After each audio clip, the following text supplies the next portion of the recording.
오늘은 임마누엘 예수라는 제목을 가지고 마태복음 1장 22절부터 23절까지 말씀을 함께 살펴봤으면 좋겠습니다. 어떤 책에서 읽은 이야기인데요. 어떤 보석가게가 있었다고 합니다. 그런데 이 보석가게에 어느 날 밤에 도둑이 들었어요. 도둑이 들어서 깜짝 놀라서 주인이 그 다음날 갔더니만 보석가게에 도둑이 들었는데 없어진 게 없어요. 보석은 다 있는 거예요. 그래서 이상하다. 왜 아무것도 안 가져갔지? 이런 생각을 했습니다. 그런데 이 도둑이 한 일이 있어요. 뭘 했을까요? 이 이름표를 다 바꿔놓은 거예요. 이름표를 바꿔놔서 그 다음날 천연스럽게 와서 뭐예요? 비싼 보석을 싼 이름표를 붙여놓고 싼 가격에 사간 거죠. 굉장히 어떤 면에서 지능범이죠. 그만큼 이름을 아는 거 중요해요. 왜냐하면 이름에는 그 가치가 담겨져 있기 때문입니다. 성경도 마찬가지예요. 성경에는 다양한 이름이 등장을 합니다. 그런데 이 이름은 단순히 호칭을 의미하지 않아요. 호칭을 넘어서 성경에 등장하는 이름은 한 사람의 존재나 성품의 특성을 보여주는 그런 역할을 하는 게 바로 뭐냐면 이름이에요. 그만큼 이름이 갖는 의미가 큰 것이죠. 오늘은 저는 여러분과 함께 예수님의 이름에 대해서 한번 살펴봤으면 좋겠어요. 특별히 오늘 본문에 보면 임마누엘이라는 예수님의 이름이 등장합니다. 이 임마누엘이라는 이름의 뜻은 무엇인지, 이 임마누엘이라는 이름이 우리에게 주는 의미는 무엇인지에 대해서 여러분과 함께 나눠봤으면 좋겠습니다. 첫 번째로 임마누엘이라는 이름을 통해서 우리가 알 수 있는 건 뭐냐? 그거는 예수님이 하나님이시라는 거예요. 예수님이 하나님의 아들 되심을 우리는 임마누엘이라는 이름을 통해서 알 수 있습니다. 우리 22절부터 23절까지 말씀을 같이 한번 다시 읽어보면 좋을 것 같습니다. 같이 읽도록 하겠습니다. 이 모든 일이 된 것은 주께서 선지자로 하신 말씀을 이루리라 하심이니 이르시되 보라 처녀가 잉태하여 아들을 낳을 것이요 그의 이름을 임마누엘이라 하리라 하셨으니 이를 번역한즉 하나님은 우리와 함께 계시다 함이라. 성경에는 예수님을 부르는 다양한 이름이 등장합니다. 그 중에 하나가 임마누엘이에요. 그런데 이 임마누엘이라는 이름은 예수님의 육적인 부모 마리아가 지어준 게 아니에요. 임마누엘이라는 이름은 예수님의 제자들이 예수님을 존경해서 호로 불러준 별명이 아니에요. 이 임마누엘이라는 이름은 하나님이 직접 지어주신 이름이에요. 구약에 보면 선지자들이 등장을 합니다. 이 선지자들이 하는 역할은 뭐냐면 하나님께서 주신 말씀을 백성에게 전달하는 게 선지자들의 역할이에요. 오늘 본문에서 선지자가 등장하죠. 이 선지자는 이사야 선지자예요. 이사야 선지자. 이사야 선지자는 예수님이 이 땅에 오시기 전에, 탄생하기 전에 700년 전에 활동했던 인물이에요. 700년 전에 예수님이 오시기 700년 전에 예수님이 이 땅에 오실 것을 예언해 둔 거예요. 그런데 이사야 선지자가 예언을 하면서 하나님께서 이사야 선지자에게 예수님의 이름을 정해 주셨어요. 그 이름이 뭐예요? 임마누엘이라는 이름을 정해 준 거예요. 그래서 임마누엘이라는 이름은 하나님이 정하신 이름이에요. 그럼 임마누엘의 이름의 뜻이 뭐냐? 성경은 자세하게 뒤에 번역되어 있어요. 하나님이 우리와 함께 계시다. 하나님이 우리와 함께 계시다. 이것이 임마누엘이라는 이름의 뜻이에요. 그럼 이 임마누엘이라는 이름의 뜻에서 알 수 있는 건 뭐냐? 첫 번째로 알 수 있는 건 뭐냐면 예수님이 하나님이시란 거예요. 하나님이 우리와 함께 계시다. 예수님이 이 땅에 태어났는데 이 예수님이 태어난 것은 하나님이 우리와 함께 계시다. 즉 하나님이 태어난 거란 거예요. 이 임마누엘이라는 이름을 통해서 알 수 있는 첫 번째 사실은 뭐냐면 예수님이 하나님이시다. 예수님이 하나님의 아들이심을 우리는 알 수 있는 거예요. 종종 세상 사람들이 이런 이야기를 합니다.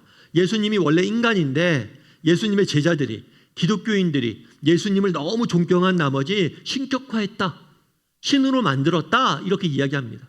그래서 예수님이 인간인데 스스로가 인간이라고 생각했는데 제자들이 우상처럼 신으로 만들었다는 거예요. 그런데 여러분 그렇지가 않습니다. 여러분 동양 철학이나 사상의 뿌리는 이론론에 있어요. 이론론. 그러니까 뭐냐면 이 세상 모든 만물이 하나라는 거예요. 자연세계와 인간도 하나고 인간과 신도 하나고 모든 게 하나라는 거예요. 그래서 신이 인간이 되기도 하고 인간이 신이 되기도 합니다. 동양 사상과 철학 속에서는. 그래서 동양 종교의 가장 핵심 주제는 뭐냐면 내 안에 신성을 깨우라는 거예요. 우리 안에 신성이 있는데 이 신성을 깨워서 우리가 신이 될 수 있다는 거예요. 그래서 뭘 강조합니까? 동양 철학에서는 득도, 도를 깨닫는 것, 수행, 이 도를 깨달아서 수행을 통해서 신이 돼가는 과정이에요. 그래서 동양은 이런 논에 기반해서 끊임없이 내 안에 있는 신성을 깨워서 우리가 신이 되도록 안내하는 거예요. 그래서 동양에서는 인간이 신이 되고 신이 인간이 되고 자연스럽습니다. 하지만 유대인들의 사고는 이와 전혀 달라요. 유대인들은 신은 절대적이고 무한한 존재예요. 이 절대적이고 무한한 존재인 신이 이 유한한 인간이 될 수도 없고, 이 유한한 인간이 절대적인 신이 될 수도 없어요. 신과 인간의 구분은 명확합니다. 따라서 하나님이 인간의 모습으로 이 땅에 나타나신다. 이것은 유대인들의 사고방식에서는 받아들일 수 없는 일이었어요. 그래서 실제로 유대인들이 나중에 예수님을 죽였어요. 그럼 예수님이 십자가에 죽였는데 그 십자가에 죽인 죄명, 죽인 이유가 뭐냐? 신성모독이에요. 다르게 말하면 예수님이 스스로 하나님의 아들이라, 내가 하나님이라고 주장했기 때문에 죽인 거예요. 많은 사람들이, 세상 사람들이 기독교인들이 예수님을 존경해서 신으로 만들었다 이야기하는데 아니에요. 제자들은, 기독교인들은 예수님을 존경해서 신으로 만든 게 아니에요. 예수님께서 뭐라고 주장한 거예요? 내가 하나님의 아들이다 주장했기 때문에 우리가 하나님의 아들로 받아들이는 거예요. 심지어 다른 유대인들은, 이걸 믿지 못했던 유대인들은 예수님이 하나님의 아들이라고 주장했기 때문에 예수님을 죽였던 거예요.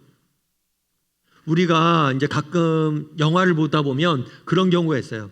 영화를 보면 경찰들이 등장을 하는데 경찰들이 경찰차들하고 삐뽀삐뽀하고 등장을 하죠.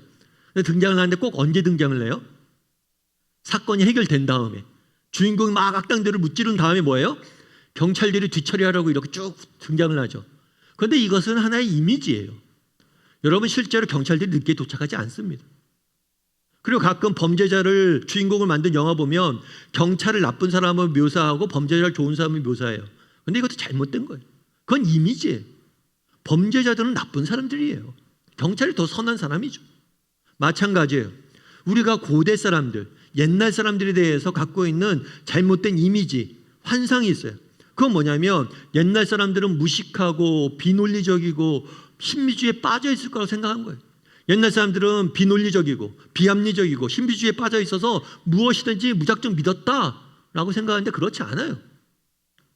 고대 사람들, 정말 고대 사람들, 예를 들어서 고대 그리스의 철학자들만 생각해 보십시오. 그들이 갖고 있던 철학이나 사상은 지금 우리가 갖고 있는 철학이나 사상보다 훨씬 더 깊고 심오한 경우들이 많아요. 옛날 사람들하고 무식하고 신비주의에 빠져있고 무작정 믿는 사람들이 아닙니다. 제자들도 마찬가지였어요. 유대인들도 마찬가지였어요. 예수님이 정말 유대인들이 예수님을 존경해서 신으로 만든 게 아니에요. 그들은 그들의 사고방식 속에서는 인간이 신이 될 수 없어요. 신이 인간도 될 수 없어요. 그럼 어떻게 그들이 예수님을 하나님의 아들로 고백했느냐? 예수님이 주장했기 때문이에요. 내가 하나님의 아들이라고 말씀하셨기 때문이에요. 뿐만 아니라 예수님이 하나님의 아들이 아니면 결코 행할 수 없는 일들을 행하셨어요. 그래서 예수님 뭐라고 그러냐면 내 말을 듣고 믿든가 아니면 내가 행한 일을 보고 믿어라 라고 이야기했어요. 예수님 말씀 한마디로 수많은 병자들을 고치셨습니다. 뿐만 아니라 예수님은 말씀 한마디로 풍랑을 잠잠케 하셨어요. 뿐만 아니라 예수님은 보리떡 5개와 물고기 2마리로 5,000명을 먹이셨어요. 뿐만 아니라 예수님은 죽은 자를 살리셨고 스스로도 십자가의 죽음을 이기고 부활하셨어요. 이 모든 것을 본 이후에 제자들이 뭐라고 이야기한 거예요? 예수님은 하나님의 아들이다 고백한 거예요. 여러분, 그날에 예수님께서 이름을 지어줬습니다. 하나님께서 예수님의 이름을 지어주셨어요. 뭐라고 지어주셨어요? 임마누엘, 하나님이 우리와 함께 계실 것이다. 다르게 말하면 예수님은 하나님이시다. 예수님은 하나님의 아들이시다 라고 말씀하신 거예요. 바라기는 우리도 이 사실을 확신했으면 좋겠어요. 그러면 예수님이 하나님이라는 사실을 믿는 이유가, 예수님이 하나님이셨다는 사실이 중요한 이유는 무엇일까요? 그것은 우리에게 궁극적인 희망을 주기 때문이에요. 왜냐하면 하나님의 아들이신 예수님이 이 땅에 오셨어요. 왜 오셨습니까? 우리를 그분이 계신 하나님 나라로 데려가기 위해서 오신 거예요. 그래서 C.S. 루이스는 이렇게 이야기합니다. 다이버를 생각하면 된다. 그분의 내려오심은 파멸에 떨어진 온 세상을 이끌고 다시 올라가시기 위해서다. 다이버가 있죠. 물속을 풍덩 다이빙을 합니다. 그리고 물속 깊숙한 곳에 들어갑니다. 왜 들어가요? 바닷속 깊숙한 곳에 숨겨져 있는 보물을 꺼내서 들어 올리기 위해서. 마찬가지예요. 예수님이 왜 인간의 몸을 입고 이 땅에 오셨냐는 거예요. 예수님이 하나님의 아들이라는 게 왜 중요하냐는 거예요. 하나님이신 예수님이 이 땅에 내려오신 이유가 우리를 데리고 다시 그분의 나라로 데려가기 위해서 오셨다는 거예요. 만약 예수님이 하나님의 아들이라면 우리가 살아가는 이 세상이 전부가 아니라 죽음 이후에 새로운 삶과 사랑이 우리를 기다리고 있습니다. 만약 예수님이 하나님의 아들이시라면 언젠가 이 땅에 존재하는 모든 악과 고통과 괴로움이 끝나고 진정한 삶을 우리가 살아가게 된다는 것을 뜻하는 거예요. 만약 예수님이 하나님의 아들이시라면 이 세상은, 우리의 삶은 끊임없는 문제가 존재하겠지만 이 모든 것의 탈출구 역시 존재한다는 것을 보여주는 거예요. 만약 예수님이 하나님의 아들이라면 우리의 인생은 끊임없는 실수와 실패와 좌절을 맛보겠지만 그럼에도 불구하고 우리가 연약하고 부족하지만 우리에게 소망이 있다는 것. 왜냐하면 그분이 우리를 구해서 하나님 나라로 데려갈 것이기 때문이에요. 바라기는 우리 다음의 식구들이 정말 예수님이 하나님 되시다는 사실에 대해서 다시 한번 깊이 가슴에 새기는 시간이 되었으면 좋겠습니다. 그리고 그분이 하나님이시라면 여러분 인생은 소망이 있는 거예요. 우리 인생은 이렇게 끝이 나는 게 아니에요. 우리 인생 끝에는 결국엔 해피엔딩이 되는 거예요. 그 사실을 기억해야 돼요. 그래서 성탄이 있는 12월인데 다시 한번 예수님이 누구신지 하나님의 아들이심을 다시 한번 깊이 묵상하고 또 그것을 마음속에 확신하는 12월이 되기를 주님의 이름으로 소원합니다. 우리 옆 사람에게 인사할까요? 예수님은 하나님입니다. 한 번 더 인사할까요? 예수님 때문에 소망이 있습니다. 임마누엘이라는 이름 뜻에서 우리가 두 번째로 알 수 있는 건 뭐냐면 예수님이 인간이 되셨다는 거예요. 예수님이 참 인간이란 거예요. 우리 22절부터 23절까지 말씀을 다시 한번 읽어보면 좋을 것 같습니다. 같이 읽도록 하겠습니다.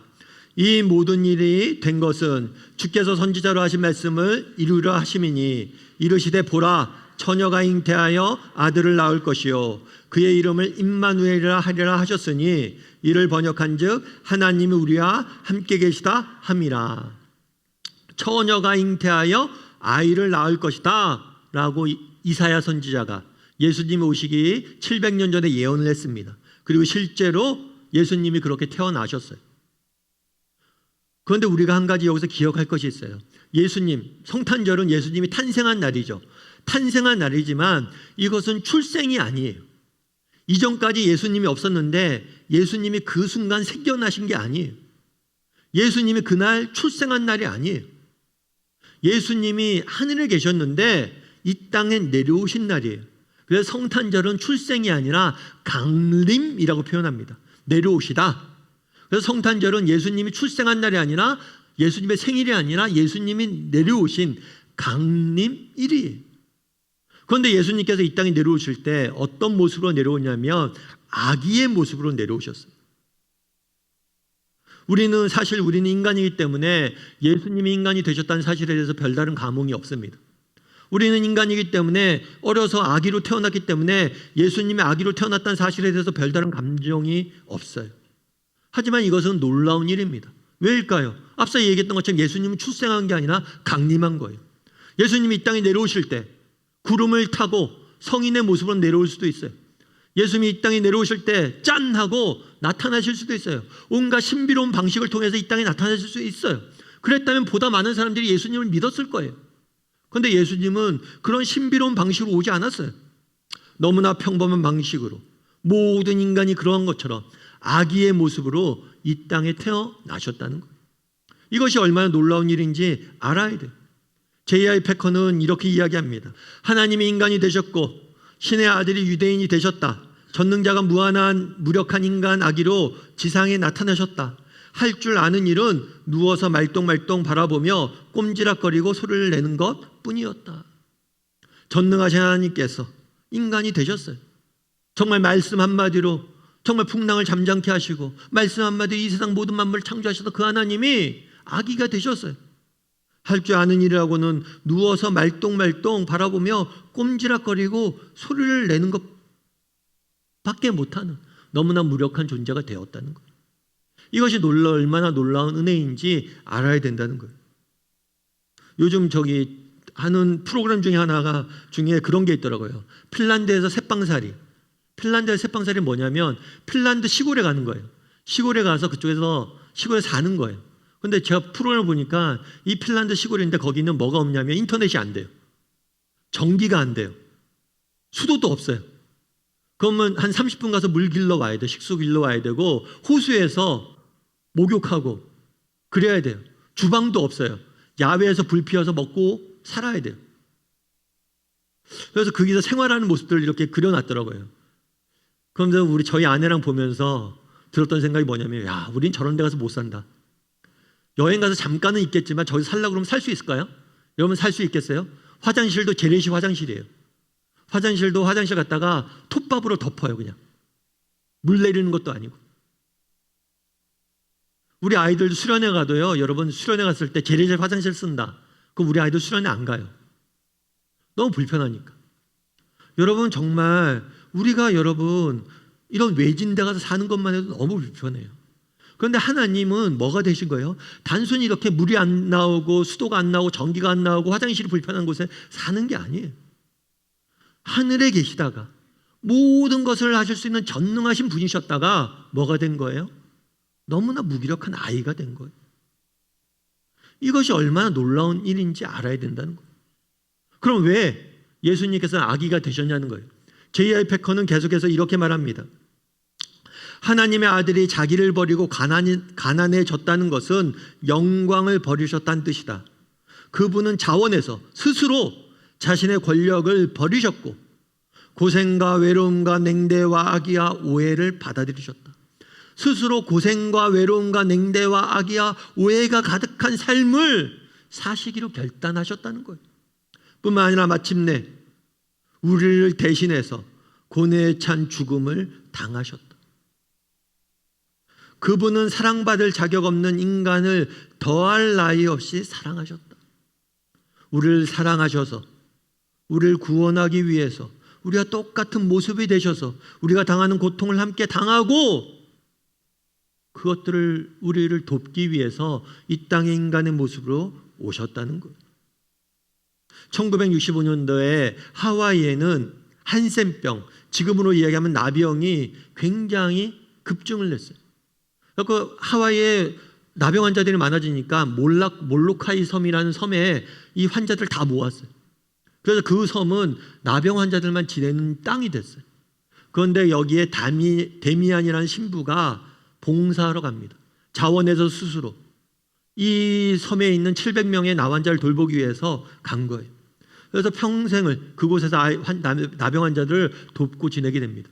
그런데 이 신부가 한 번은 물을 끓이고 있었대요. 집에서 물을 끓이고 있었는데 탁 실수로 물이 쏟아진 거예요. 뜨거운 물이 발에 싹 쏟아진 거예요. 그런데 딱 물이 쏟아졌을 때 아차 싶었대요. 왜냐하면 물이 떨어졌는데 아무 고통을 못 느끼더래요. 뜨거움을 못 느끼더래요. 나병은 고통을 못 느끼는 병이에요. 신경계가 마비가 돼서. 무슨 얘기냐면 나병에 걸린 거예요. 그래서 이 신부님이 그날 이제 사람들에게 이제 말씀을 전하러 딱 가서 이야기를 할 때 첫 마디가 뭐냐면 우리 나병 환자 여러분, 우리 나병 환자 여러분. 그 이야기를 듣고 다들 울었대요. 여러분 우리가 나병 환자 도울 수 있죠? 아니요, 그것도 너무나 귀한 사랑이죠. 섬김이죠. 정말 그 사람을 섬기고 돕는 것, 이거 놀라운 헌신입니다. 그런데 나병 환자를 돕기 위해서 나병에 걸려야 된다. 여러분 하실 수 있겠어요? 나병 환자를 돕기 위해서 여러분 나병에 걸려서 그 사람들 도우십시오 하면 여러분들 하겠냐는 거예요. 예수님이 하신 게 뭐냐는 거예요. 인간의 몸을 입고 이 땅에 오셨다는 거예요. 우리 상처받은 영혼들아, 우리 고통당하는 영혼들아, 우리 절망에 빠져있는 영혼들아, 우리라고 이야기하기 위해서, 함께 고통당하고 인생의 짐을 함께 짊어지기 위해서 인간의 몸으로 오셨다는 것. 이것이 얼마나 놀라운 사랑인지 알아야 돼. 왜 인간의 몸으로 오셨습니까? 우리를 사랑하셔서, 우리와 똑같이 되어서 우리가 느끼는 아픔과 고통을 느끼고 우리를 돕기 위해서 예수님은 인간의 몸을 입고 이 땅에 오신 거예요. 우리 성탄절은 예수님이 인간이 되셨다라는 되신 날입니다. 인간으로 이 땅에 내려오신 날이에요. 정말 이 성탄절을 통해서 우리가 느끼는 건 뭐냐? 우리를 향하신 예수님의 사랑이, 우리를 위해서 모든 것을 포기하신 그 예수님의 사랑을, 하나님의 사랑을 우리는 보게 되는 거예요. 뿐만 아니라 앞서 우리가 광고 시간에 나눴지만 우리가 이 사랑을 받았잖아요. 그럼 우리도 전해야죠. 정말 그날에 예수님께서 모든 걸 버리셨잖아요. 그럼 우리도 조금씩 버려야죠.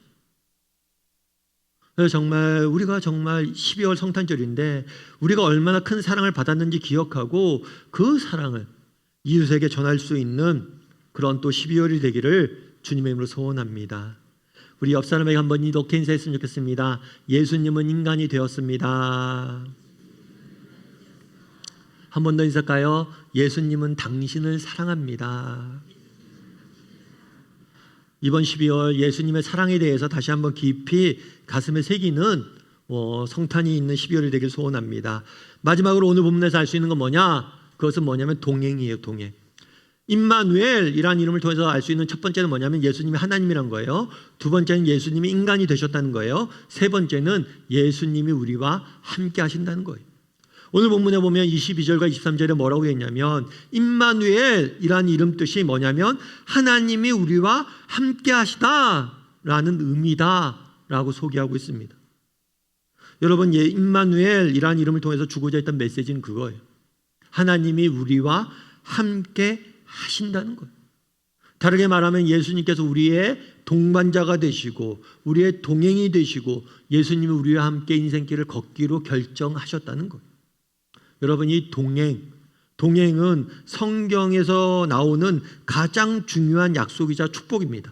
다시 한번요. 동행은 성경에서 나오는 가장 중요한 약속이자 뭐라고요? 축복이에요. 약속이자 뭐라고요? 축복이요. 축복. 여러분, 물고기는 물속에 있을 때 자유롭습니까? 물 밖에 있을 때 자유롭습니까? 물고기는 물속에 있을 때 자유로워요.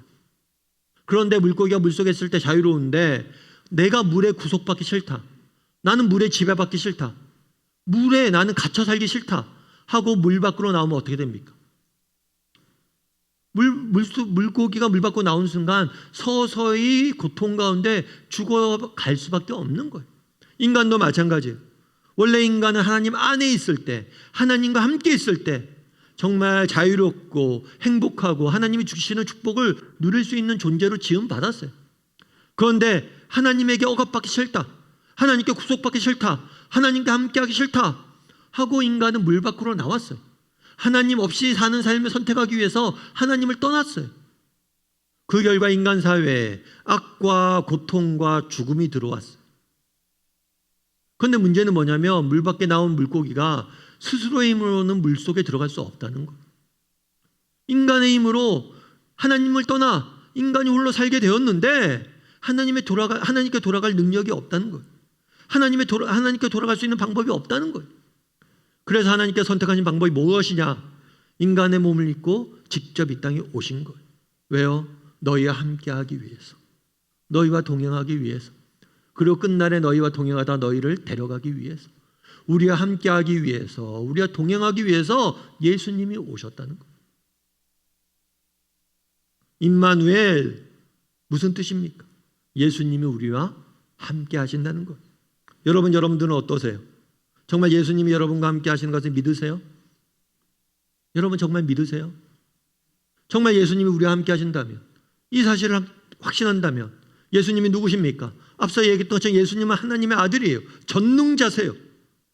전능하신 하나님께서 나와 함께 하신다면, 이 사실을 내가 확신한다면 우리가 염려할 일이 있나요?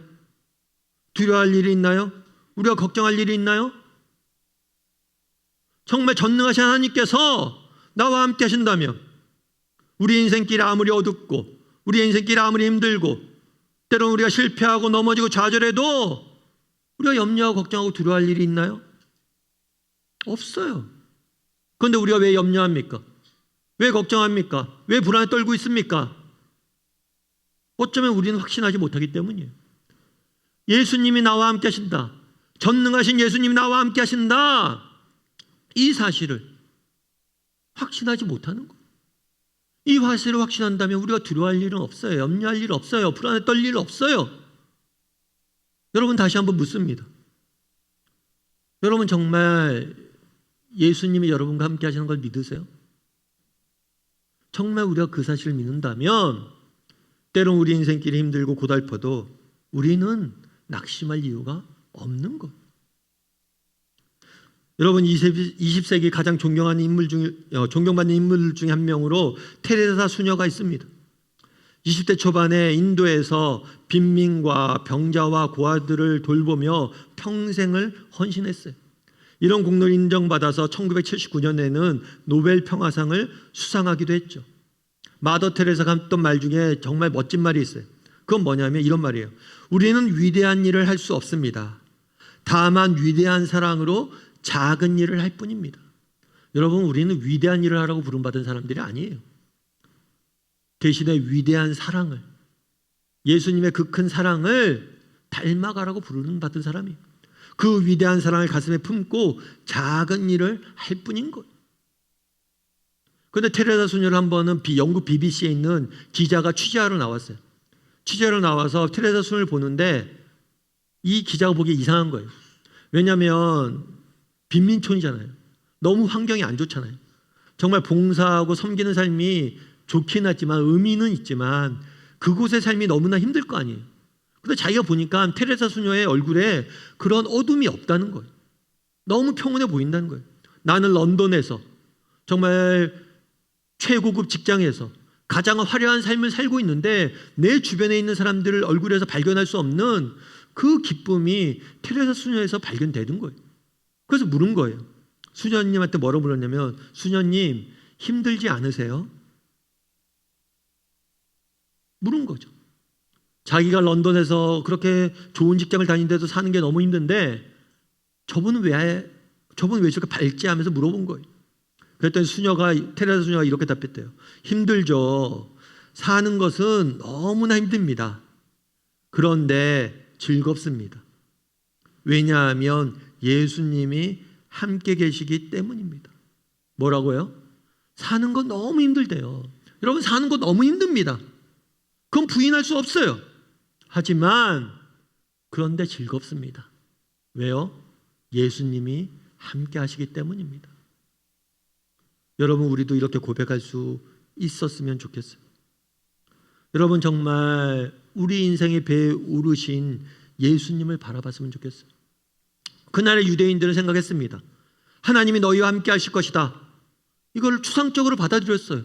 그렇죠. 하나님이 늘 우리와 함께 하시죠. 아니야. 내가 인간의 몸을 입고 너 옆에 서서 너와 함께 걷고 너와 함께 인생길을 걸어갈 거야. 마찬가지예요. 여러분, 우리가 예수님이 우리와 함께 하십니까? 믿습니까? 했을 때 여러분들이 믿는다고 이야기했죠. 여러분, 추상적으로 믿어서는 안 됩니다. 그냥 막연히 믿어서는 안 됩니다. 예수님이 오늘 나와 지금 여기서 내 상처를 만져주시고 계시고 내 옆에서 걸어가고 계시고 나와 함께 느끼고 나와 함께 동행하고 있다. 이걸 확신해야 돼요. 임마누엘. 그래서 예수님이 인간의 몸을 입고 오신 거예요. 나는 추상적으로 너희와 함께하는 분이 아니다. 나는 진짜 몸을 입고 너희 옆에서 걷는 분이다. 보여준 거예요. 여러분, 예수님이 여러분의 삶 가운데 함께 하신 것을 확신했으면 좋겠습니다. 확신하시죠? 여러분, 예수님이 우리와 함께 하신다면 우리가 두려워할 일이 뭐가 있습니까? 염려할 일이 뭐가 있어요? 여러분, 예수님이 정말 우리 자녀들과 함께 하신다는 걸 확신한다면 우리 자녀들 때문에 염려하고 걱정할 일이 뭐가 있어요? 나라가 어렵다고 합니다. 나라가 힘들다고 합니다. 그런데 이 나라에 하나님이 함께 하신다면, 이 나라에 하나님이 임재하신다면, 대한민국을 예수님이 통행하신다면 염려하고 걱정할 게 뭐가 있어요? 우리가 구해야 될 것은 무엇입니까? 우리가 기도해야 될 것은 무엇이에요? 어려움을 없애달라고요? 아니요. 예수님 이 나라에 함께하여 주시옵소서라고 기도해야 돼요. 여러분, 우리가 기도해야 될 것이 무엇입니까? 인생의 어려움들 없게 해달라고? 아니요. 예수님 내 삶 가운데 함께 해달라고? 아니요. 나와 함께 하시는 예수님을 바라보게 해달라고 기도해야 돼요. 그랬을 때 우리는 낙심에 빠질 이유가 없는 거예요. 바라기는 우리 다음의 식구들이 정말 예수님이 나와 함께 하신다는 사실을 확신하고 믿음으로 세상을 살아가는 저나 여러분이 되기를 주님의 이름으로 소원합니다.